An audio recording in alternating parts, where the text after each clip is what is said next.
함께 나눌 말씀의 제목은 누가 살리는가 입니다. 여러분, 병이 뭐예요? 병이란 것은 생물체의 전체 또는 일부분의 육체적, 정신적 이상으로 인해서 고통을 느끼게 되는 현상을 가리켜서 병이라고 하지 않습니까? 요즘은 겨울이기 때문에 많은 사람들이 감기라는 병을 앓고 있습니다. 그래서 이 감기 때문에 고통하고 있잖아요. 미국의 유명한 목회자가 세상에 유행하는 질병에 대해서 다음과 같은 말을 했습니다. 들어보세요. 우리는 우리 세계에 존재하는 유일한 질병으로 인해 고통스러워하고 있다. 우리의 가장 근본적인 질병은 하나의 인종 문제가 아니며 가난의 문제도 아니다. 또한 하나의 전쟁의 문제도 아니다. 가장 근본적인 질병은 마음의 문제다.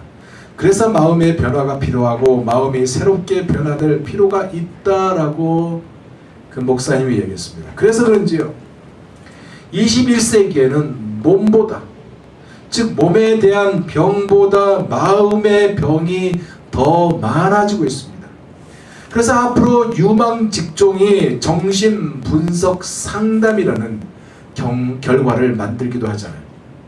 오늘 본문에 보면요, 언제 걸렸는지 모르지만 가버나움의 한 중풍병자에 대한 이야기를 하고 있습니다.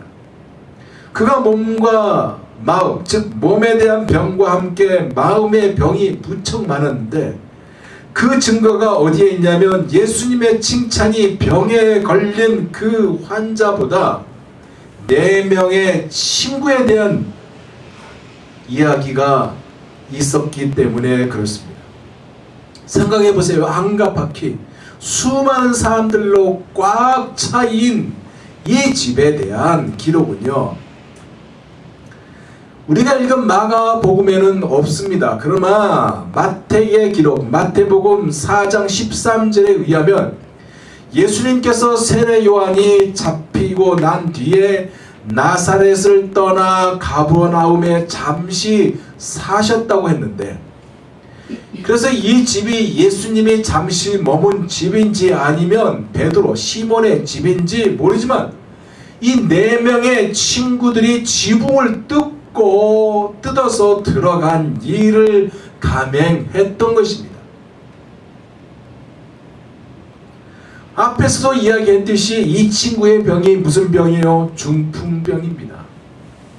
여러분은 중풍병에 대해서 들어보셨는지 모르지만 찬바람과 풍습으로 인해서 인체의 좌우 한 부분에 사지마비가 오는 병이 중풍병이 아닙니까?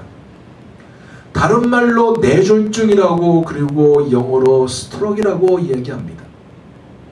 이 병은요, 암과 심장병과 더불어서 우리나라 3대 사망 원인 질환이 바로 이 중풍병이에요. 보통 우리가 생각하기를 나이가 먹어서, 즉 늙어서 생기는 병으로 여기지만 요즘은요, 젊은이에게도 잘 생기는 병이 바로 이 병이고, 대소변을 못 가리다가 사망하는 질환이 바로 이 병이며, 아무리 잘 고쳐도 후유증이 남고 심하면 식물인간이 되어버리는 병이 바로 이 병인데, 이것은 바로 혈액을 공급하는 혈관이 막히거나 터져서 뇌 일부가 망가지는 것이거든요. 여튼 심한 스트레스와 과로 때문에 생겼는지 모르지만 활동도 못하고 자포자기한 상태로 죽을 날만 기다리는 이를 볼 수 없었던 사랑하는 친구들, 4명의 친구들이 찾아와서 나사렛에서 온 청년 예수에 대한 이야기를 전했던 것입니다. 그러기에 오늘 본문은 예수님이 가버나움에서 행한 일들이 연결되고 있는 부분인 것입니다. 그것이 뭐예요? 마가복음 1장 21절에서부터 시작하고 있는 예수님께서 사역했던, 즉 기적을 베풀었던 여러 가지 일들이 나오는데, 먼저 회당에서 귀신 들린 자를 고치신 사건과 또한 많은 사람들을 고치신 것과 심지어 문둥병까지, 즉 문둥병자까지 고치신 이후의 이야기라는 것입니다. 그러면서 4명의 친구들은 자신의 친구가 나을 것이, 즉 자신의 친구도 마땅히 나을 것이라는 믿음의 행동을 옮겼는데, 오늘 우리가 읽은 본문은 여기에 초점이 맞춰져 있고, 또한 예수님의 칭찬과 함께 죄사함을 하신 예수님에게 초점이 맞춰져 있습니다. 여기에 큰 은혜가 있어요. 그것이 무엇인지 오늘 우리가 함께 나누면서 은혜 받고자 합니다. 저는 크게 2가지만 전하고자 합니다. 첫째는 뭐냐? 병든 친구가 믿음을 갖도록 전한 것입니다. 앞에서도 이야기했듯이 그들이 전한 것은요, 뭐예요? 나사렛에서 온 청년 예수에 대한 이야기라고 했습니다. 그들은 먼저 나사렛에서 온 청년이 가버나움 회당 안에 있는 귀신 들린 자를 고친 사건을 전했던 거예요. 사실 회당 안에 있는 귀신 들린 자는 다 포기하는 자였을 거예요. 수시로 그가 예배를 방해했을 것이고, 그럴 때마다 다른 뾰족한 방법이 없어서 인위적인 행동, 즉 사람들을 시켜서 내보내든지 아니면 감금하였는지 모르지만 그를 예수님이 고치셨고, 그 귀신 들린 자가 나가면서 큰 소리로 예수님이 누구라는 것, 즉 예수님의 정체에 대해서 밝혔거든요. 그가 하나님의 보낸 거룩한 자라는 말을 전했는데, 이 말이 이해가 되지 않았지만 이 나사렛 청년으로 인하여 고침을 받은 이야기를 그들이 했다는 것입니다. 그리고 회당에서 나와 열병 때문에 누워있는 베드로의 장모를 고친 이야기도 했어요. 그가 심한 플루 때문인지 아니면 무엇인지 모르지만 온몸이 얻어맞은 것처럼 아파 누워버렸는데, 예수라는 그가 고쳤고 고침을 받은 장모가 건강한 모습으로 음식을 장만하였다는 이야기를 전한 것입니다. 뿐만 아니라 수많은 병자들도 예수에 의해서 고침을 받은 이야기와 함께 문둥병자에 대한 이야기를 했는데, 아마도 이렇게 이야기를 했지 않았을까 추론해 볼 수 있어요. 들어보세요. 여보게, 문둥병자가 100% 나올 수 있겠어? 너 믿겠니? 믿을 수 없지. 나 또한 믿을 수 없어. 야, 문둥병 알잖아. 문둥병. 손가락이 떨어져 나가고 눈썹이 빠지고, 그런 환자를 나사렛에서 온 청년 예수가 고쳤는데 100% 고쳤다?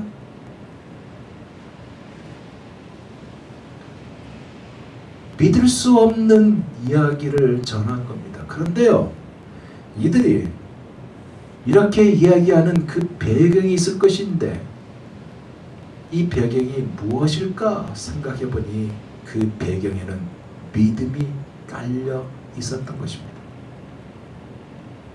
그들의 이야기에 믿음이 깔려 있다는 거예요. 이 믿음은요, 나사렛에서 온 청년 예수가 사랑하는 친구도 낫게 할 것이라는 믿음이고요, 뇌혈관에 장애가 생겨서 갑자기 정신이 잃고 넘어져 반신불수 아니면 구안개사 같은 언어 장애를 가져 그 당시나 지금도 100% 완치되지 않는 이 병을 예수는 고치실 것이라는 믿음이 이들에게 있었다는 것입니다. 사랑하는 성도 여러분, 누차 믿음에 대해서 이야기하지만은 믿음을 갖는다는 것이 쉬운 일일까요?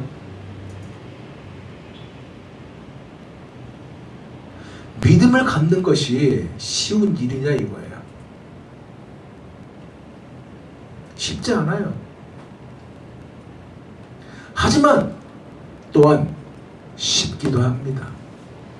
왜냐하면 받아들일 때 쉬운 것이고요, 받아들이지 않을 때는 쉽지 않기 때문에 그렇습니다. 아무리 말이 유창해도요, 믿는 행동으로 옮겨지지 않는 것은 믿음이 아닌 거예요. 이어령 씨라고 대한민국의 교육자이고 소설가이자 작가이며 문화평론가이자 문화부 장관까지 지낸 이분이 과거 1970년대에 신과 인간, 영성과 이성을 놓고 기독교계와 격렬한 논쟁을 펼쳤던 적이 있습니다. 그랬던 그가 예수를 나의 구주로 영접하고요, 2007년에 세례를 받았어요. 세례를 받은 후에 그가 이런 말을 했습니다. 들어보세요. 자연으로 태어났을 때의 기억은 없지만 신령으로 영성으로 태어나는 오늘의 기억은 영원히 남을 것이다 라고. 사실 과거에 그는요, 기독교를 탐탁하게 생각하지 않았던 그였습니다. 그래서 종종 이런 글도 남겼어요. 내가 노아라면 모든 사람들이 다 물속에 빠져 죽는데 혼자 살겠다고 방주를 만들지 않겠다. 결국 노아도 망령들어 죽지 않았나? 구약에는 하나님이 앞장서서 한 종족 편을 들어 상대편을 치는데 이게 어떻게 공의의 종교냐라면서 그가 니체나 까미 같은 이 철학자의 매료된 까닭에 허무주의, 실존주의, 휴머니즘의 입장에서 거침없는 그 말로 성경을 비판했던 자가 바로 이 사람이었던 것입니다. 이렇게 오랫동안 한국의 대표적인 지성으로 여겨온 그가 2007년 7월 세례를 받았는데 그가 하나님의 자녀가 된 것은 그의 딸 미나로부터 비롯되었다고 말을 했어요. 이영 씨 말입니다. 또 들어보세요. 기독교적인 영향을 준 것은 딸이었다. 그런데 그 딸도 무신론에 가까운 사람이었다. 법조인을 했으니 지적이고 젊은 세대였는데 처음 기독교를 믿는다고 했을 때 나는 충격을 받았고 너무 놀라웠다. 더 놀라운 것은 그 영향이 내게까지 왔다. 지금껏 살아오면서 한 번도 내가 크리스찬이라는 생각, 즉 크리스찬이 되리라는 생각은 못했다. 그런데 오늘 오후 2시부터 넌 크리스찬에서 크리스찬이 됐다. 이건 내게 기적과 같은 일이다 라고요. 사실 그는 암으로 인하여 눈이 멀어져가는 딸을 보면서 돈이나 세상의 의학기술도 모두 소용없음을 안타까워했던 그였는데 이를 치료하신 치료의 주님을 만난 것이고 지켜볼 수밖에 없는 자신의 무능보다 오히려 아빠의 구원에 대한 염려를 걱정을 하는 그 딸에 대해서 충격을 받더니 마침내 그가 구원의 주님 예수를 나의 구주로 영접한 것입니다. 사랑하는 성도 여러분,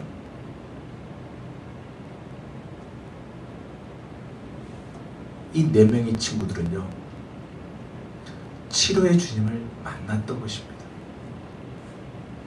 그래서 그들에게 포기가 아닌 전진의 행동을 보인 거 아닙니까? 친구의 병을 예수에게로 가져가 나음을 얻게 하는 포기 없는 전진을 보인 거예요. 많은 사람들이 운집하여서 움직일 틈이 없는 곳인데도 불구하고 상식에 어긋난 행동, 황당한 일을 하였거든요. 그것이 뭐예요? 지붕을 뜯어내는 것 아니었습니까? 왜 이렇게 합니까? 왜 이렇게 했습니까? 예수가 희망이기 때문에 그렇게 한 것입니다. 그들은 상황을 따지지 않았어요. 안 되겠다, 돌아가자 이런다고 되겠나 귀찮아할 마음, 그런 귀찮아할 마음도 생각할 수 있겠지만 성경 어디를 뒤져봐도 이 4명의 친구들이 그 많은 인파 때문에 포기해서 돌아갔다고 한 글이 없습니다. 그 이유가 뭐예요? 친구를 고칠 수 있는 분이 바로 앞에 계시고 자기들이 보고 들은 소식의 주인공이 바로 앞에 계시며 예수만이 희망이기 때문에 그랬던 것입니다. 여러분, 예수만이 희망이라는 사실을 믿으시기 바랍니다. 예수만이 포기하지 않는 전쟁을 만들고요, 놀라운 기적을 경험하게 만든다는 사실을 믿으시기 바랍니다. 또한 형식을 파괴하는 괴짜 같은 행동과 함께 만나고자 하는 열망을 강하게 만든다는 사실 또한 믿으시기 바랍니다. 이들의 출발이 무엇이었습니까? 바로 믿음이고 불쌍히 여기는 사랑의 마음이었던 것입니다. 남의 집 지붕을 뜯어내므로 밑에서 말씀을 전하고 계시는 예수님이 화를 비록 낸다고 하더라도 친구를 예수님에게 보여주겠다는 믿음이었고요, 지붕은 사과하고 고쳐주면 된다는 생각과 함께 예수님이 화를 낸다 하더라도 설명을 해야 한다는, 설명을 하면 된다는 마음으로 사람을 살리는 중요한 일에 기꺼이 이들이 헌신을 했던 것입니다. 이것이 뭐예요? 은혜예요. 여러분, 은혜는요 불쌍함을 갖게 합니다. 하나님께서 우리를 이렇게 불쌍히 여기셨다는 사실을 여러분 믿으시기 바랍니다. 영원히 죽을 수밖에 없고요, 망할 수밖에 없었던 여러분을 구원하시려고 하나님의 사랑이 친히 나타나셨는데, 이 사실을 사도 바울은 로마서 5장 8절에 이렇게 밝히고 있습니다. 우리가 아직 죄인 되었을 때에 그리스도께서 우리를 위하여 죽으심으로 하나님께서 우리에게 대한 자기의 사랑을 확증하셨느니라. 이 하나님의 사랑을 필립이 하시는, 만물을 만드신 하나님께서는 작아지시고 또 작아지셔서 마침 하나의 난세포가 되기까지 작아지는 형태로 오셨다라고 소개하였습니다. 무슨 말이냐? 우리의 육안으로는 도저히 식별이 불가능한 수정란이 되셨다는 것이고, 불안에 떨고 있는 10대 소년 마리아의 태중으로 오셨는데 태아가 형성되기까지 세포 분열을 성령께서 시키셨으며 난세포가 되어 이 세상에 오셨다는 얘기입니다. 왜냐하면, 왜 그렇게 했냐면 저와 여러분을 사랑하시기 때문에, 저와 여러분이 죽어가는 것을 내버려 두실 수 없기 때문에, 불쌍히 여기신 천지 만물을 창조하신 하나님께서, 정말로 크고 광대하신 하나님께서 작아지신 것이고요, 죽음의 길로 가는 우리를 살리신 하나님의 사랑 때문입니다.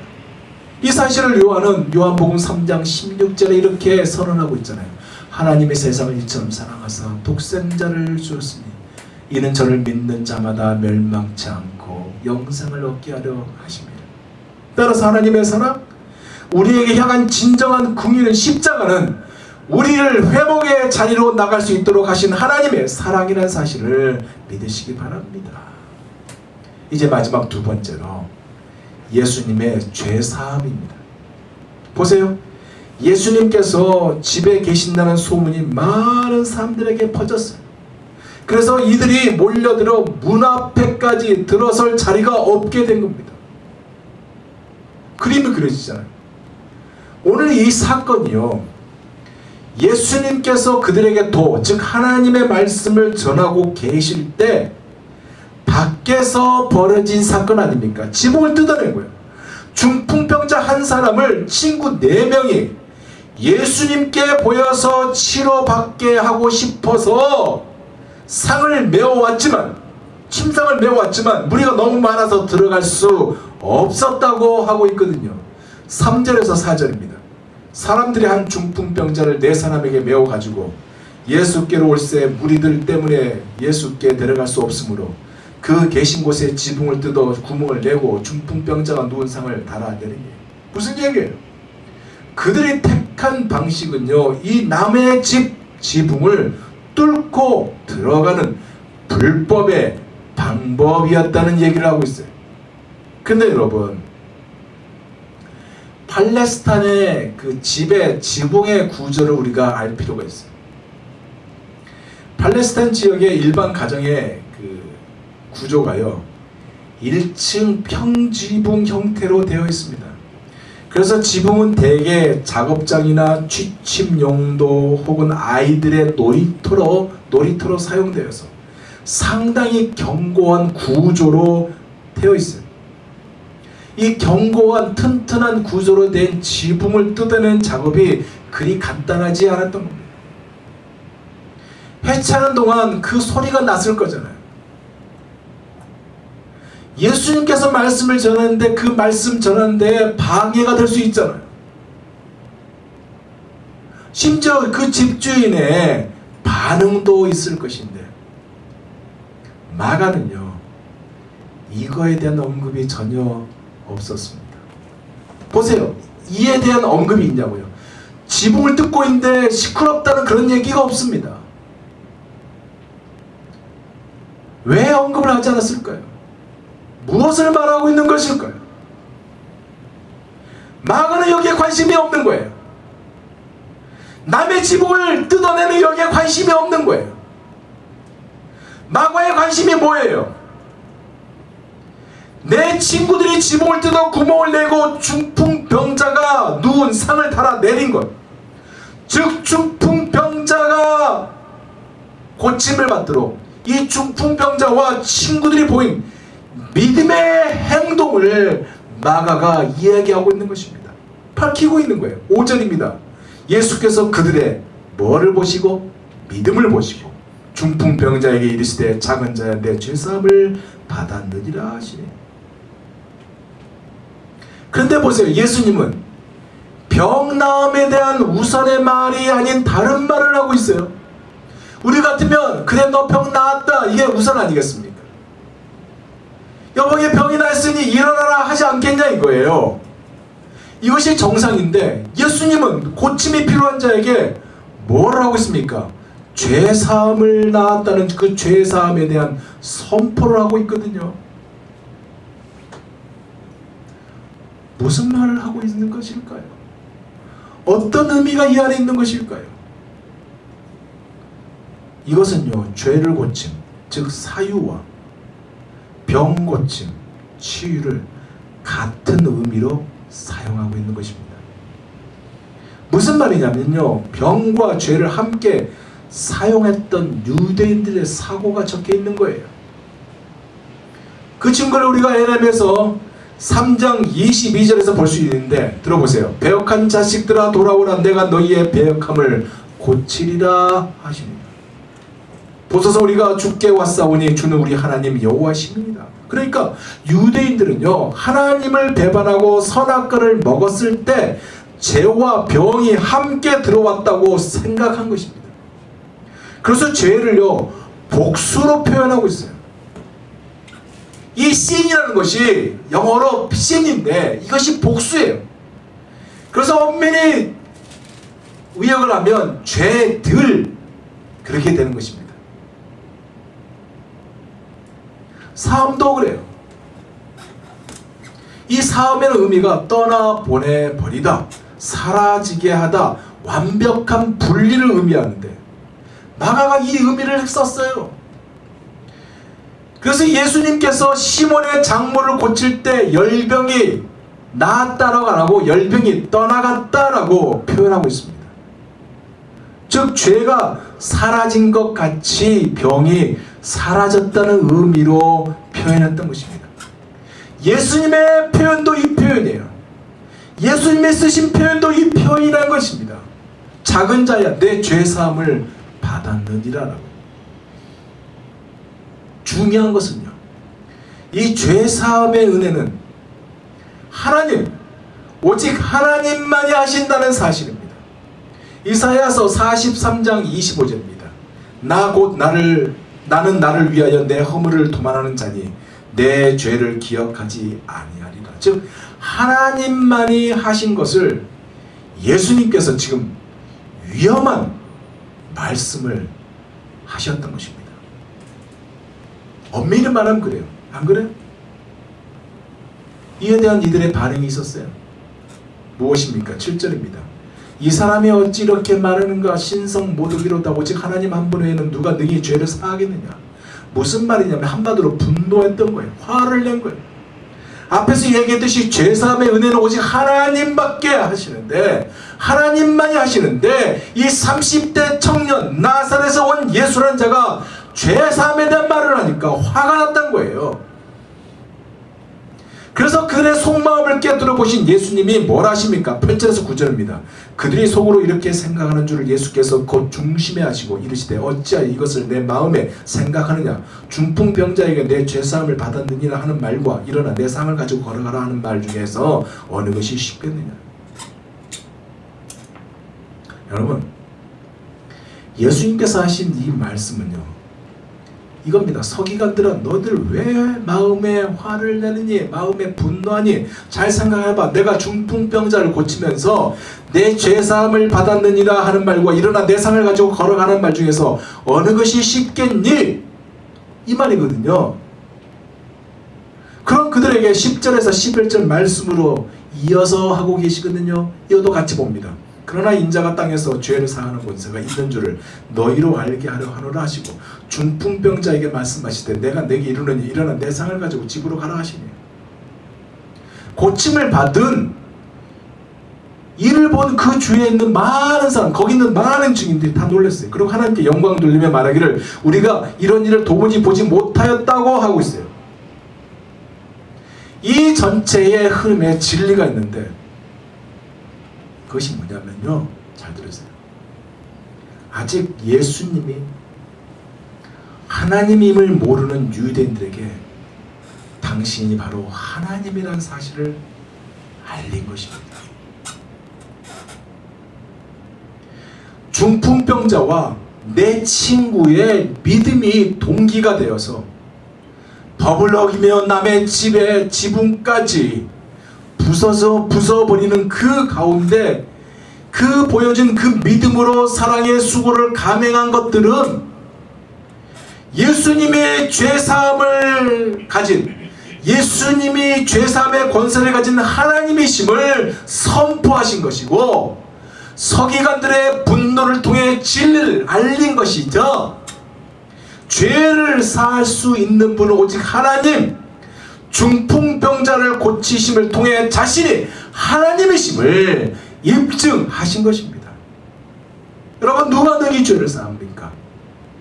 죄를 사하시는 분 오직 하나님 한 분이십니다. 그분의 말씀이 바로 작은 자야 내 죄사함을 받았느니라 이거예요. 그분이 누구예요? 예수 그리스도, 저와 여러분의 구원자입니다. 예수님께서 이 말씀을 하신 의미가 죄사함의 권세를 선포하신 것이고 그 권세가 받아들인 중풍병자에게는 유용하지만 받아들이지 않는 서기관들에게는 무효했던 것입니다. 그러면 오늘 본문에서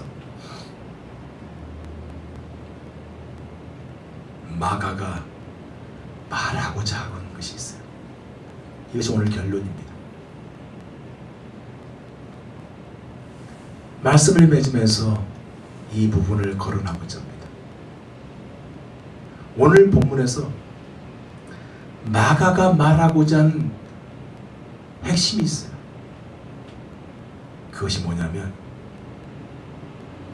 중풍병자는 이 병을 앓았던 이 사람이 아니라 바로 서기관이라는 이야기를 하고 있는 것입니다. 서기관이 누굽니까? 하나님의 말씀을 배운 자들이고요, 하나님의 말씀을 연구하는 자이고요, 하나님의 말씀을 가르치는 자들입니다. 그런 이들이 하나님이신 예수님이 자신들의 앞에 계시는데도 불구하고 받아들이지 못한 것이고 믿지 못한 행동을 보인 것입니다. 왜일까요? 이 사실에 대해서 사도 바울은 고린도전서 2장 9절에서 10절에 이렇게 말하고 있습니다. 기록된 바 하나님이 자기를 사랑하는 자들을 위하여 예비하신 모든 것은 눈으로 보지 못하고 귀로 듣지 못하고 사람의 마음으로 생각하지 못하였다 함과 같으니라. 오직 하나님의 성령으로 이것을 우리에게 보이셨으니 성령은 모든 것 곧 하나님의 깊은 것까지도 통달하십니다. 사랑하는 성도 여러분, 우리가 어쩌면 이렇게 서기관 같은 자들이 아닐까요? 말씀을 많이 들었고요. 그래서 머리가 커졌고요. 믿음이 있는 것 같이 보이는데 행동은 전혀 믿음과 상관없는 썬데이 크리스찬, 그런 삶을 우리가 살고 있지 않습니까? 믿음이 우리의 노력으로 깨달을 수 있다면 부단히 우리가 노력했을 것입니다. 안 그래요? 믿음이 또한 우리의 경험과 지혜로 볼 수만 있다면 부단히 경험을 쌓고 지혜를 얻으려고 했을 것입니다. 이효령 씨가 어떻게 깨달을 수 있었을까요? 그가 하나님의 성령으로 보았고요, 그가 말씀을 들었던 것을 믿은 그가 아닙니까? 그래서 믿음은 들음에서 낳는 거예요.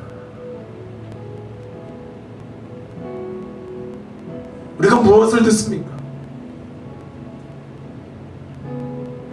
바로 예수에 대한 말씀, 예수의 복음 아닙니까?